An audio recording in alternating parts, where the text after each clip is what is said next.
ജീവിതത്തിൽ എന്തൊരു പ്രതിസന്ധി വന്നാലും നമ്മുടെ മനസ്സിൻ്റെ കരുത്തിനെ ഒരിക്കലും ചോർത്തിക്കളയരുത്.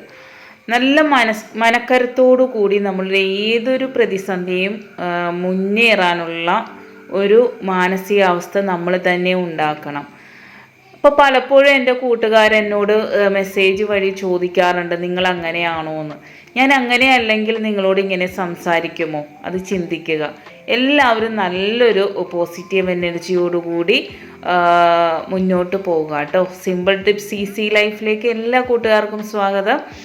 നമ്മളുടെ ബാത്റൂം കഴുകൽ വളരെ ബുദ്ധിമുട്ടായിട്ടുള്ള ഒരു ജോലിയായിട്ട് സ്ത്രീകൾക്ക് വരാറുണ്ട്.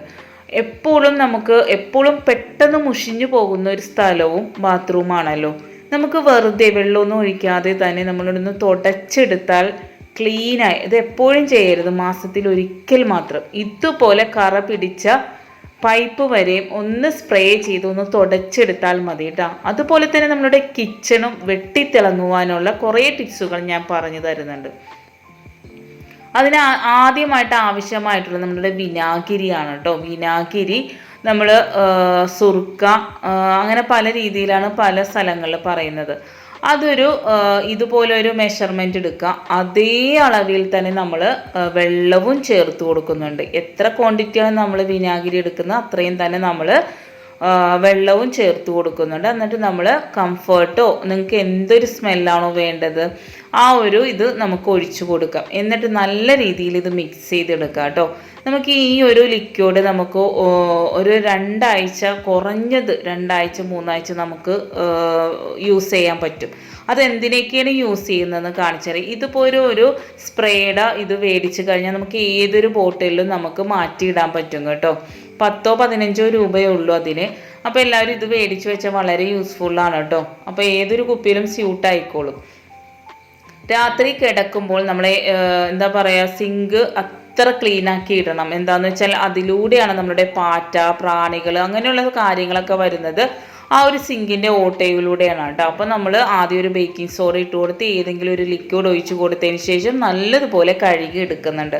കഴുകിയെടുത്തതിന് ശേഷം നല്ലതുപോലെ തുടച്ചെടുക്കണം കേട്ടോ. നല്ല രീതിയിൽ അത് തുടച്ചെടുക്കണം.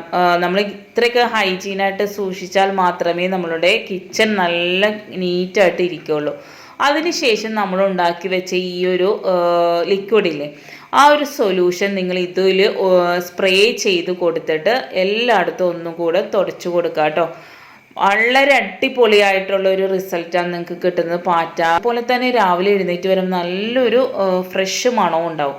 അതുപോലെ ഡൈനിങ് ടേബിൾ നമുക്ക് തുടക്കാനും ഈ ഒരു സൊല്യൂഷൻ ഉപയോഗിക്കാം കേട്ടോ. നല്ല രീതിയിൽ ക്ലീൻ ആവും. വിനാഗിരിയൊക്കെ ഉള്ളത് കൊണ്ട് തന്നെ നല്ല രീതിയിൽ ക്ലീൻ ആവുകയും കംഫോർട്ടൊക്കെ ഉള്ളത് കൊണ്ട് നല്ലൊരു സ്മെല്ലും ഉണ്ടാകും.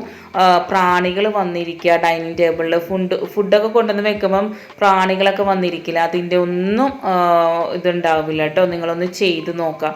അടുത്തായിട്ട് നമ്മൾ രാത്രി കിടക്കുന്ന സമയത്ത് കൗണ്ടർ ടോപ്പും ഗ്യാസ് അടുപ്പൊക്കെ തുടച്ചതിന് ശേഷം ഈ ഒരു ലിക്വിഡ് ഇതുപോലെ സ്പ്രേ ചെയ്തതിന് ശേഷം ഒരു ഉണക്ക തുണി കൊണ്ട് ഇതുപോലെ തുടച്ചിടുക. നല്ല ഗ്ലോ ആയിട്ട് ഇരിക്കുകയും ചെയ്യും. അതുപോലെ തന്നെ നല്ല സ്മെല്ലും ആയിരിക്കും. ഉറുമ്പ്, പാറ്റ ഇവയൊന്നും നമ്മുടെ അടുക്കളയിലേ വരില്ല കേട്ടോ. ഒന്ന് ചെയ്ത് നോക്കാം.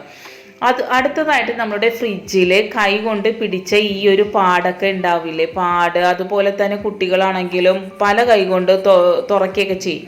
അതിനെ ഈ ഒരു ലിക്വിഡ് ഒന്ന് ഇതുപോലെ സ്പ്രേ ചെയ്ത് കൊടുത്തതിന് ശേഷം നിങ്ങളൊന്ന് ക്ലീൻ ചെയ്ത് നോക്കുക. നല്ല വെട്ടി തിളങ്ങും.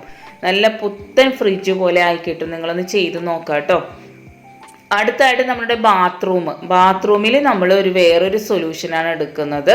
നമ്മളുടെ ക്ലോറിൻ നമ്മളുടെ സോപ്പ് വെള്ളം വിൽക്കുന്ന കടയിൽ എന്താ പറയുക, ഡിഷ് വാഷ് ലിക്വിഡ് വിൽക്കുന്ന കടകളിലൊക്കെ ഉണ്ടാവും കേട്ടോ.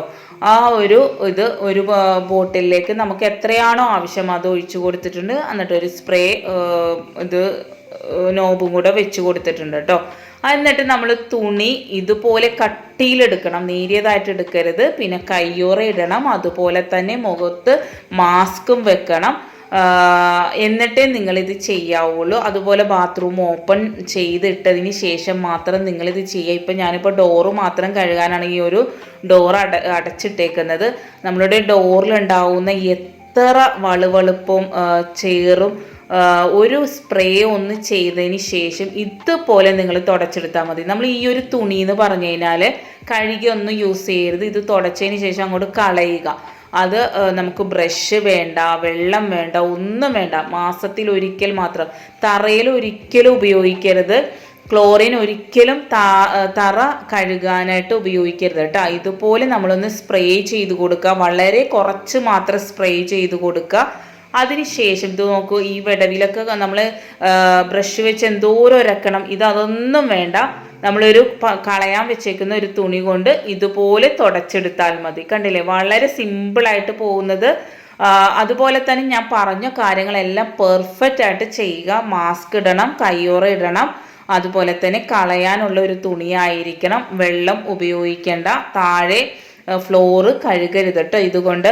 അതുപോലെ ഇതുപോലെ അഴുക്ക് പിടിച്ച പൈപ്പാണെങ്കിൽ കൂടി ഇതൊന്ന് സ്പ്രേ ചെയ്തതിന് ശേഷം ഒന്ന് തുടച്ച് നോക്കും. നിങ്ങൾ വെട്ടിത്തിളങ്ങും എന്ന് പറഞ്ഞാൽ വെട്ടിത്തിളങ്ങും. മാസത്തിൽ ഒരു പ്രാവശ്യം മാത്രം നിങ്ങൾ ഇങ്ങനെ ഒന്ന് ചെയ്താൽ മതി.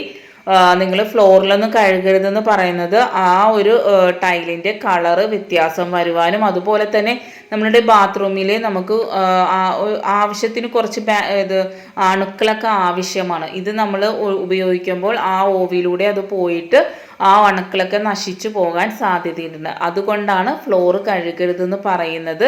അപ്പോൾ അത് വളരെയധികം ശ്രദ്ധിക്കേണ്ട കാര്യമാണ് കേട്ടോ ഞാൻ ഈ പറഞ്ഞ കാര്യങ്ങളൊക്കെ. പക്ഷേ നമുക്ക് ഒരു എഫേർട്ടും ഇല്ലാണ്ട് നല്ല രീതിയിൽ ബാത്റൂം വെട്ടിത്തിളങ്ങാൻ, അതുപോലെ നമുക്ക് കൈവേദന ഉണ്ടാവില്ല, ഒരക്കേ പിടിക്കുകയോ ഒന്നും വേണ്ട. ജസ്റ്റ് നമ്മൾ ഇതൊന്ന് സ്പ്രേ ചെയ്യുക. ഇങ്ങനെ ഒന്ന് തുടച്ചാൽ മതി, ജസ്റ്റ് ഒന്ന് തുടച്ചാൽ മതി. അല്ലാണ്ട് നമ്മളിങ്ങനെ ഒരക്കെ കൈയിട്ട് ഇങ്ങനെ ഇതാക്കിയ ഒന്നും വേണ്ട കേട്ടോ. നിങ്ങൾ ഒരു പ്രാവശ്യമെങ്കിലും ചെയ്ത് നോക്കിയാൽ പിന്നെ നിങ്ങൾ ബാത്റൂം ഇങ്ങനെ കഴുകുകയുള്ളൂ. പിന്നെ ശ്വാസമുട്ട് അങ്ങനെയുള്ള ബുദ്ധിമുട്ടുള്ള ആൾക്കാരൊന്നും ഇത് ചെയ്യരുത്. ഇതിൻ്റെ മണം നിങ്ങൾക്ക് അലർജി വല്ലതും ഉണ്ടെങ്കിലും ചെയ്യരുത്. അതുപോലെ പ്ലാസ്റ്റിക്കിൽ നമ്മളുടെ ക്ലോസറ്റിൻ്റെ ആ മൂടിയൊക്കെ പ്ലാസ്റ്റിക് അല്ലേ, അതിലൊന്നും ഇത് ചെയ്യരുത്. സെറാമിക്കിലെല്ലാം ചെയ്ത് കണ്ടില്ലേ, ഇതുപോലെ ചേറ് ഈ സൈഡിലൊക്കെ പിടിക്കുമ്പം നമ്മൾ ബ്രഷ് കൊണ്ട് എന്തോരം വെള്ളം നമ്മൾ ഉപയോഗിക്കേണ്ട വരും. കുറേ വെള്ളം ഒഴിച്ചതിന് ശേഷമല്ലേ നമുക്ക് ഇതൊക്കെ കഴുകിയെടുക്കാൻ പറ്റുള്ളൂ. അതിൻ്റെ ഒന്നും ആവശ്യമില്ല. ഇത് കുറേ ഒന്നും സ്പ്രേ ചെയ്യരുത്. വളരെ കുറച്ച് സ്പ്രേ ചെയ്യുക. എന്നിട്ട് ആ തുണി കൊണ്ടൊന്ന് തുടച്ചെടുത്താൽ മതി. നിങ്ങൾ കണ്ടു നോക്കും, വളരെ സിമ്പിളായിട്ട് അഴുക്കൽ പോകും. ഗസ്റ്റൊക്കെ വന്നെന്ന് പറഞ്ഞാൽ നമുക്ക് പെട്ടെന്ന് ചെയ്ത് ക്ലീൻ ആക്കി എടുക്കുക. നമ്മൾ എന്താ പറയുക, നമുക്കിപ്പം വെള്ളത്തിന് വരെയും കാശ് കൊടുക്കേണ്ട സമയങ്ങളാണ്. അപ്പം അതിൻ്റെ ഒന്നും ആവശ്യമില്ല. അതുപോലെ ഈ ഇതില്ലേ നമ്മളുടെ കിണറ്റിലെ വെള്ളം, മഞ്ഞ കളറ് വെള്ളമൊക്കെ ഉള്ളവർക്ക് വളരെ ബുദ്ധിമുട്ടാണ് ബാത്റൂം കഴുകാൻ. ഇതുപോലെ ഒന്ന് നിങ്ങളൊന്ന് ക്ലീൻ ചെയ്ത് നോക്കുക. കണ്ടില്ലേ, ഒന്ന് തുടച്ചെടുത്താൽ മതി. നല്ല ക്ലീൻ ആയിട്ട് വെടവിലൊക്കെ ഉള്ള അഴുക്കൊക്കെ പോയിട്ടുണ്ട്. അതുപോലെ ഇങ്ങനെയുള്ള ഈ ഒരു ഇതുപോലുള്ള ഇതിലൊക്കെ ഓസിലൊക്കെ ബാത്റൂമിലോ ഇതിലൊക്കെ വളരെയധികം അഴുക്കുണ്ടാവില്ലേ. ഇതുപോലെ ഒന്ന് തുടച്ചെടുത്താൽ മതി. അതൊന്ന് സ്പ്രേ ചെയ്തതിന് ശേഷം ഒന്ന് തുടച്ചെടുത്താൽ മതി. വളരെ എഫക്റ്റീവായിട്ടുള്ള നല്ല ഒരു ടിപ്പാണ് കേട്ടോ. അടുത്തായിട്ട് നമ്മൾ ഫ്ലോർ കഴുകാനായിട്ട് ഒരു 2 ടേബിൾ സ്പൂൺ നമ്മളുടെ ബേക്കിംഗ് സോഡയും അതുപോലെ ഏതെങ്കിലും ഒരു ഷാമ്പൂ, 1 രൂപേൻ്റെ ഷാമ്പൂ ആണ് ഇപ്പം ഞാൻ ഒഴിച്ചു കൊടുത്തേക്കുന്നത്. നിങ്ങൾക്ക് ഏതൊരു മണമാണോ വേണ്ടത് അത് ഇട്ട് കൊടുക്കാം കേട്ടോ. അതിന് ശേഷം നമ്മൾ ഒഴിക്കുന്നത് സാനിഫ്രഷ് ആണ് കേട്ടോ. അത് നിങ്ങൾക്ക് എന്താ പറയുക, വളരെ കുറച്ച് ക്വാണ്ടിറ്റി മാത്രമേ സാനിഫ്രഷ് ഉപയോഗിക്കാവുള്ളൂ. അധികമൊന്നും ഉപയോഗിക്കരുത്. 1/2 ടീസ്പൂൺ മാത്രം ഉപയോഗിക്കുക. അതുപോലെ എപ്പോഴും നമ്മൾ ബാത്റൂമിൽ കഴുകാനായിട്ട് ഇങ്ങനെ ഹാംഫുള്ളായിട്ടൊന്നും ഉപയോഗിക്കരുത്. മാസത്തിൽ ഒരിക്കൽ മാത്രം ഇങ്ങനെയൊക്കെ കഴുകാവുള്ളൂ കേട്ടോ. അല്ലാത്തപ്പോൾ നമ്മൾ ജസ്റ്റ് ഒന്ന് കഴുകിയെടുത്താൽ മതി. എന്നിട്ട് നല്ലതുപോലെ മിക്സ് ചെയ്തതിന് ശേഷം നമ്മൾ വെള്ളം ആദ്യം ഇതുപോലെ ഒന്ന് ഒഴിച്ചു കൊടുക്കുക. കുറേയൊന്നും വെള്ളം വേണ്ട, ഒന്ന് നനയ്ക്കാൻ വേണ്ടി മാത്രം ഒന്ന് ഒഴിച്ചു കൊടുക്കുക. എന്നിട്ട് നമ്മൾ ഉണ്ടാക്കി വെച്ചിരിക്കുന്ന സൊല്യൂഷനും ഒഴിച്ചു കൊടുത്തതിന് ശേഷം ജസ്റ്റ് ഒന്ന് തേച്ച് കഴുകിയാൽ മതി കേട്ടോ. കുറേയൊന്നും നമ്മൾ ഉരക്കേണ്ട കാര്യമൊന്നുമില്ല. ജസ്റ്റ് ഒന്ന് തേച്ചാൽ മതി. ബാത്റൂം വെട്ടിത്തിളങ്ങും. നിങ്ങൾ ഒരു പ്രാവശ്യമെങ്കിലും ചെയ്ത് നോക്കുക. ഞാൻ പറഞ്ഞ കാര്യങ്ങളെല്ലാവരും മസ്റ്റായിട്ട് ഫോളോ ചെയ്യണം കേട്ടോ. ഞാൻ ആത്മാർത്ഥതയോടുകൂടിയാണ് നിങ്ങളോട് ഓരോ ടിപ്പും ഞാൻ ഷെയർ ചെയ്യുന്നത്. ഞാൻ ചെയ്തു നോക്കി അത് നല്ലതാണെങ്കിൽ മാത്രമേ നിങ്ങളോട് ഷെയർ ചെയ്യാറുള്ളൂ. ഭയങ്കര എഫക്റ്റായിട്ട് തോന്നുന്ന കാര്യങ്ങൾ, എപ്പോഴും ഒന്നും നമ്മൾ ബാത്റൂം ഇങ്ങനെ കഴുകരുത്. സാനിഫ്രഷ് ഇട്ടുകൊണ്ട് തന്നെ ഭയങ്കര ഒരു കെമിക്കലല്ല, അപ്പോൾ നമ്മളുടെ എന്താണ് ബാത്റൂം പെട്ടെന്ന് ബാഡ് സ്മെല്ല് വരാൻ ചാൻസ് ഉണ്ട്. ഇപ്പം മാസത്തിൽ ഒരിക്കലൊക്കെ ഭയങ്കരമായിട്ട് അഴുക്കാവുമ്പോഴൊക്കെ നിങ്ങൾ ഇതുപോലെ ചെയ്താൽ മതി. അതുപോലെ ക്ലോറിൻ ഒരിക്കലും ഫ്ലോറിൽ ഉപയോഗിക്കരുത്. എനിക്ക് എൻ്റെ ഒരു സബ്സ്ക്രൈബർ പറഞ്ഞു തന്നതാണ്. എന്നിട്ട് ഞാൻ ചെയ്ത് നോക്കിയപ്പം വളരെയധികം റിസൾട്ട് കിട്ടി. അപ്പോൾ അത് നിങ്ങളുമായിട്ട് ഞാൻ ഷെയർ ചെയ്യാമെന്ന് വിചാരിച്ചിട്ടാണ് ഷെയർ ചെയ്യുന്നത്. മസ്റ്റായിട്ടും ട്രൈ ചെയ്ത് നോക്കുക. ഇഷ്ടപ്പെടുകയാണെങ്കിൽ ലൈക്ക് ഇടാനും കമൻറ്റ് ചെയ്യാനും ഷെയർ ചെയ്യാനൊന്നും മറക്കരുത്. അതുപോലെ തന്നെ നിങ്ങളുടെ കൂട്ടുകാർക്കും ഷെയർ ചെയ്ത് കൊടുക്കുക. നെക്സ്റ്റ് ടൈം നല്ലൊരു വീഡിയോയുമായി വരാം. Thanks for watching.